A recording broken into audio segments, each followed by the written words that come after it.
ধর্মের কোনো বিভেদ নেই, মানুষে মানুষে কোনো পার্থক্য নেই। আমি আশা করব এই ভালোবাসা এবং সাম্য বজায় রেখে আমরা যেন একসাথে বসবাস করতে পারি। এই সাম্য আর শান্তি দেখে আজ একজন মানুষের কথা আমার বারবার মনে পড়ছে, যিনি আমার শিক্ষাগুরু।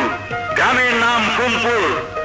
সেই এলাকার মানুষের বুকের ভেতর একটি নাম, একটি মানুষ সবসময় বিরাজ করত, যার নাম রহমত মাস্টার। সেই রহমত মাস্টার মানুষের কাছ থেকে এত ভালোবাসা পেয়েছিল যে ভালোবাসা তার জীবনে কাল হয়ে দাঁড়িয়েছিল। স্বার্থান্বেষী সন্ত্রাসীরা তাকে পশুর মতো হত্যা করেছিল, আজও তার বিচার হয়নি। তার সন্তান কোথায় আছে কেউ জানে না, তার স্ত্রী কোথায় আছে তাও কেউ জানে না। আপনারা আপনারা আমাকে ক্ষমা করবেন।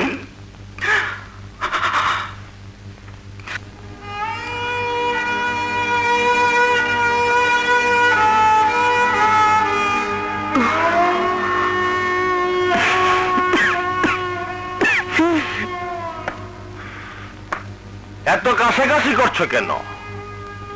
যক্ষা টক্কা হইছে নাকি? যক্ষা টক্কা হইলে তো মুশকিল। আমার শরীরটা ভালো নেই সাহেব। শরীর খারাপ হইলে তো আরো ঝামেলা। এত ঝামেলার দরকার নেই বাপু, আমি নির্ভেজাল মানুষ। এই নাও তোমার বেতন, এদিকে আসো। দাঁড়া, হ্যাঁ দাঁড়া। 100, এই 200, এই 300, এই 400। যাও, এইসব বুড়ি টুড়ি আমার দরকার নেই, বুঝছো? যত সব কাছাকাছি।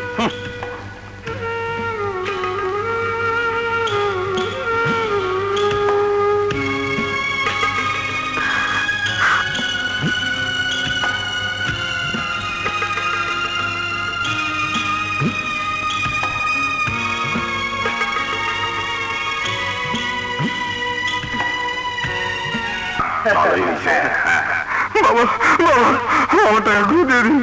আপনার পায়ে ধরি, আমার টাকা ঘুরে ফেরত দিন। আমার বাচ্চারা না খেয়ে মারা যাবে, আমার বাচ্চারা না।